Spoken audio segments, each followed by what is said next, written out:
Então, bom dia a todo mundo, boa noite para os alunos da noite também. Estou fazendo essa gravação da aula com a minha terceira 2 e com eles eu estou ao vivo e com vocês, então, eu estarei de forma gravada, tá ok? Eu vou apresentar aqui a minha tela para vocês visualizarem.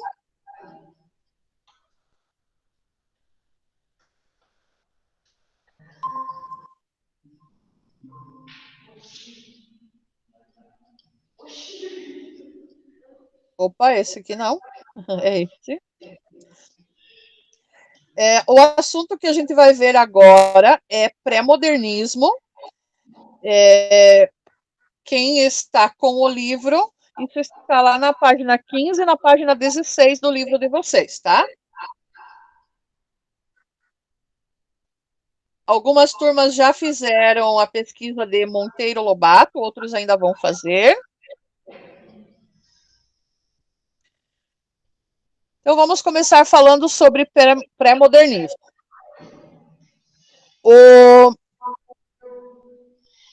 Deixa eu interromper um pouquinho aqui para eu falar com vocês cara a cara. Então, pré-modernismo é um período literário que, na verdade, não é uma escola literária, é um período de transição. Esse período de transição, deixa eu pedir uma coisa, João, você consegue clicar lá no microfone para o áudio da sala não ficar fazendo eco? Você clica para desligar, daí a hora que eu pedir para você falar, ou para os alunos responderem, você clica de volta, pode ser? Ok. Beleza, ficou perfeito. Então, esse período é chamado de período de transição. Não teve pré-modernismo na Europa, só teve pré-modernismo no Brasil mesmo. Os períodos, o momento que faz a transição para o modernismo na Europa são as vanguardas europeias. Se vocês não viram, vocês vão ver em arte também.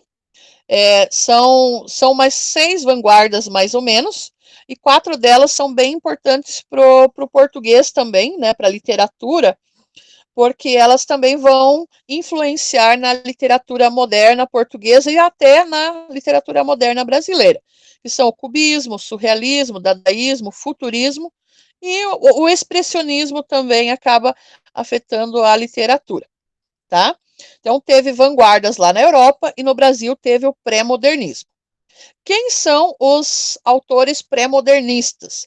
Na verdade, são os autores meio desajustados, porque eles não se encaixam no período anterior, eles não são nem parnasianos, nem simbolistas, e eles também não se encaixam no próximo período, que é o período dos modernos. Então, eles estão naquele meio termo. Eles têm um pouquinho de inovação, mas eles têm também ainda as técnicas, a estética antiga. Por exemplo, é o primeiro autor que a gente vai ver agora, que é o Augusto dos Anjos. Por exemplo, o Augusto dos Anjos, ele escreve poesias dentro da técnica parnasiana da forma. Então, ele geralmente usa sonetos, quando não são sonetos, mas pelo menos são rimados e metrificados. Só que o tema não se encaixa com o tema dos parnasianos, porque os parnasianos, eles não se importavam com o assunto e sim com a beleza da poesia, eles eram bastante descritivistas e eles usavam sempre fazer comparação do trabalho do poeta com o trabalho do ourives ou com o trabalho de um construtor. E o Augusto dos Anjos não faz isso. Ele escreve poemas em que ele fala de coisas feias, ruins, doença, morte, podridão, e então por isso ele não se encaixa nos parnasianos, porque ele tem temática realista e naturalista. Porque ele não é considerado um autor do realismo naturalismo. Tem alguns críticos literários que até dizem que ele é um autor realista ou autor naturalista, principalmente. Mas como os realistas e naturalistas escreviam contos, crônicas e romances, então ele acabou sendo encaixado como um pré-modernista pela maioria dos críticos. Beleza? A gente vai ver então algumas poesias aqui e vocês vão perceber que a poesia dele é bem peculiar, bem diferente. Ela não é romântica, não é poética, não é lírica.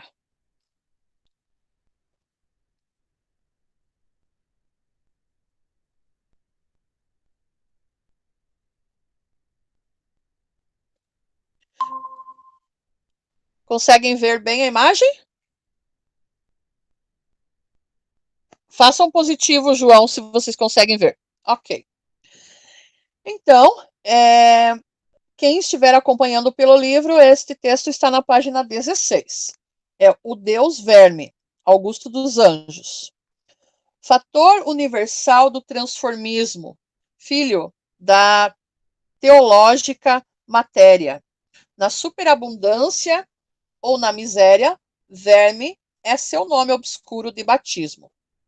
Então, o título aqui é Deus Verme. Por quê? Porque no poema ele vai falar que o verme é o que há de mais essencial e de mais importante no mundo, porque é ele que transforma a matéria. Se não tivesse o verme, imaginem a podridão que seria o mundo, a sujeira que seria o mundo, né? Então, ele transforma a matéria em decomposição, né? Em humus, por exemplo.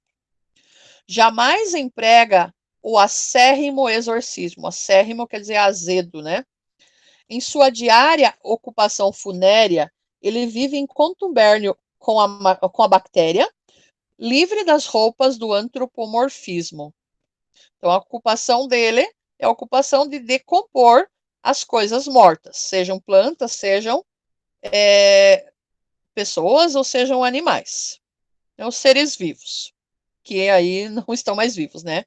E ele vive em contubérnio com a bactéria, como se ele fosse amante da bactéria.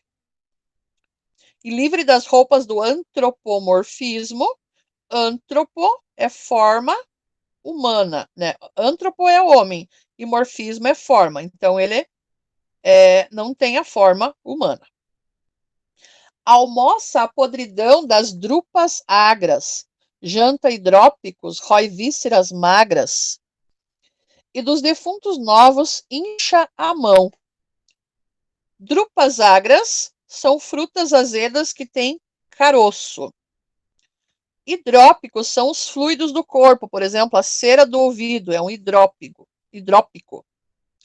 Vísceras magras, né? As vísceras são os intestinos. E dos defuntos novos, incha a mão. Ah, para ele é que a carne podre fica, e no inventário da matéria rica, cabe aos seus filhos a maior porção. Então, para ele, as coisas recém-mortas é que são o banquete, né? Para ele e para os filhos dele, do verme, no caso. Não é só um poemazinho assim nesse estilo. Podem ver que o segundo poema tem o mesmo estilo do primeiro, só não vai falar de podridão, mas vai falar de coisas esquisitas e que jamais alguém tinha escrito em poesia. Idealismo, Augusto dos Anjos. E a gente vê o título Idealismo, pensa que vai falar de, sei lá, de futuro, né? De alguma coisa positiva. Mas ele diz assim: falas de amor e eu ouço tudo e calo. O amor o amor da humanidade é uma mentira, e é por isso que na minha lira de amores fúteis poucas vezes falo. O amor, quando virei por fim a amá-lo. Quando, se o amor que a humanidade inspira é o amor do Sibarita e da Itaira, de Messalina e Sardanapalo, pois é mister que para o amor sagrado o mundo fique imaterializado, alavanca desviada do seu fulcro, e haja só amizade verdadeira de uma caveira para outra caveira, do meu sepulcro para o seu sepulcro. Vejam que nós temos aqui um soneto, né? São 4 estrofes, 2 estrofes com 4 versos e 2 estrofes com 3 versos. Tem rima, tem métrica, então é bem no estilo tradicional de fazer poesia. Agora vamos tentar entender aqui o passo a passo dessa poesia. Então ele está falando que se a pessoa fala de amor, ele só escuta e fica calado. Por quê? Porque o amor no mundo inteiro, o amor das pessoas, o amor da humanidade é mentira. E na sua líria, quer dizer, na sua poesia, de amores fúteis, amores vãos, amores à toa, raramente ele fala, poucas vezes ele fala. Quando é que, por fim, ele vai conseguir amar? Ele não consegue amar, porque o amor da humanidade é igual ao amor da Sibarita e da Etaira. Se vocês estiverem acompanhando lá no livro, quem estiver acompanhando no livro, sabe que Sibarita é aquele que aprecia os prazeres físicos e a preguiça, igual os habitantes de Síbaris, que é uma cidade da Grécia Antiga. E Etaira, na Grécia Antiga, ela era uma prostituta de luxo. O amor também é o amor da Messalina. Messalina era uma imperatriz romana, a terceira esposa do imperador Cláudio, e ela era uma mulher que traía o marido, né? Então ela era uma mulher de má reputação. E Sardanapalo, segundo a lenda, o último rei da Síria era devasso, efeminado e glutão. Então, se o amor que a humanidade inspira é esse amor ali, se esses são os modelos de amor, então para ele o amor é uma mentira. Pois é mister, quer dizer, é necessário para o amor sagrado. O amor sagrado, né, seria o amor perfeito, né? O amor que não tem defeito nenhum. Para que esse amor exista, é preciso que o mundo fique imaterializado. Como o mundo é material, né, o mundo é físico, ele não é metafísico, então esse amor não existe. A alavanca desviada do seu fulcro. Lá no livro de vocês, ali não diz fulcro, diz futuro. Não sei por que alguém que fez a adaptação colocou futuro, mas fulcro aqui rima lá embaixo com sepulcro na próxima estrofe. E fulcro é a engrenagem onde giram as coisas. Por exemplo, a engrenagem onde gira o ponteiro ou giram os ponteiros do relógio. Então, talvez por isso a pessoa colocou futuro, porque lembra de tempo. E haja amizade verdadeira de uma caveira para outra caveira, do meu sepulcro para o seu sepulcro. Então, para ele, para que haja amizade verdadeira ou amor verdadeiro, só se as pessoas morrerem. Depois que as pessoas morrerem, aí sim elas não podem mais trair, por exemplo. E aí o amor seria verdadeiro, né? Se a pessoa ama um pouquinho antes de morrer e morreu, ela congelou ali aquele amor, então ele continua existindo. Se vocês acham que esses versos são esquisitos, vamos ver mais uma poesia. Essa não está no livro de vocês, é uma que eu trouxe extra. Versos íntimos, também do Augusto dos Anjos. Você pensa que vai falar de amor ou talvez de sensualidade por causa do título, mas não. Vamos ver o que é que ele diz. Vamos só passar aqui para vocês verem. É também um soneto, tá? Diz assim: Vês, ninguém assistiu ao formidável enterro de tua última quimera. Somente a ingratidão, esta pantera, foi sua companheira inseparável. Acostuma-te à lama que te espera. O homem que nesta terra miserável mora entre feras, sente inevitável necessidade de também ser fera. Toma um fósforo, acende teu cigarro. O beijo, amigo, é a véspera do escarro. A mão que afaga é a mesma que apedreja. Se alguém causa ainda pena a tua chaga, apedreja essa mão vil que te afaga, escarra nessa boca que te beija. Vamos entender aqui. Então, no começo, ele está dizendo que ninguém assistiu ao enterro da tua última quimera. Quimera quer dizer sonho, utopia, fantasia. Então, você tinha muitos sonhos e simplesmente ela não existe mais, né? Por isso o enterro. E ninguém estava nem aí, porque ninguém nem viu o enterro da última quimera. Por quê? Por causa da ingratidão.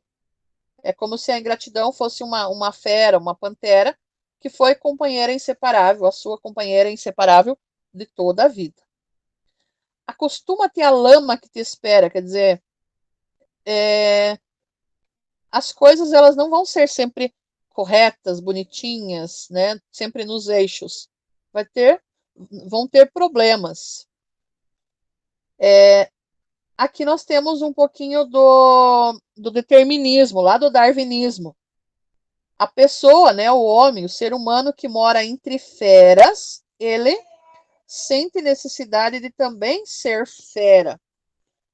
Se a pessoa vive num meio hostil, ela provavelmente será uma pessoa hostil, uma pessoa má, uma pessoa briguenta também. Então, se a pessoa vive no meio de problemas, ela com certeza sempre vai estar na defensiva. Aqui no toma um fósforo, acende teu cigarro, é como assim, tipo, dê uma pausa, né? Vá respirar. Naquela época não tinha ainda todas essas campanhas anti-tabagismo, né? E aqui era uma coisa, porque ó, vejam que, no caso, o contexto histórico também influencia na literatura, né? E era bem comum, bem normal, as pessoas, quando elas se sentiam adultas, elas começarem a fumar, principalmente os homens. Então, como era uma coisa normal, aqui dá uma pausa. Quando você vai dar uma pausa, vai pensar, é, aqui no caso eles acendiam o cigarro, né? Você vai respirar, vai, sei lá, vai jogar, vai assistir um vídeo na Netflix, vai ler. O beijo, amigo, é a véspera do escarro. Véspera quer dizer o que vem antes. O beijo vem antes e depois vem o escarro. Escarro, na verdade, é o catarro. Pensa aquele catarro quando você está com uma gripe assim bem carregada, aquele bem verde, bem amarelo, então é esse mesmo. O beijo é a véspera disso. A mão que afaga, quer dizer, a mão que faz carinho, é a mesma mão que apedreja. Então, ele está falando que a pessoa que muitas vezes se faz de amiga, que vai ajudar, às vezes ela vai te trair também, né? A pessoa, né? Porque aqui está falando a mão, mas isso é uma metonímia. Ele está falando da pessoa toda. Se alguém causa ainda pena a tua chaga, chaga quer dizer a ferida, né? A dor. Se está causando pena, se está causando dó, o teu problema, tua chaga, tua dor, tua ferida, faça o quê? Apedreja essa mão vil que te afaga, essa mão torpe, essa mão horrenda que te afaga, escarra nessa boca que te beija. É como se ele estivesse dando um conselho às avessas, às avessas, no caso. Ele está dizendo isso mesmo? Alguém vai te fazer carinho, vai tentar te ajudar, você já levante com as pedras e apedreja a pessoa? Ou alguém que te ama e te beija, você vai escarrar na boca dessa pessoa? O que ele está dizendo é que é para as pessoas se precaverem, porque às vezes aqueles que se fazem mais de bonzinhos, muitas vezes eles estão se fazendo de bonzinhos, não é para te ajudar, é por algum interesse obscuro, escuso, ou então, no primeiro momento que for necessário, ele vai trair a confiança que você deu. João, você pode colocar no som de volta?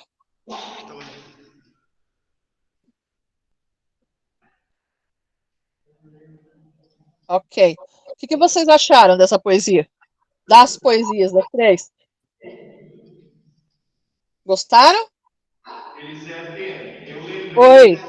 eu lembrei daquela passagem bíblica onde Jesus é traído com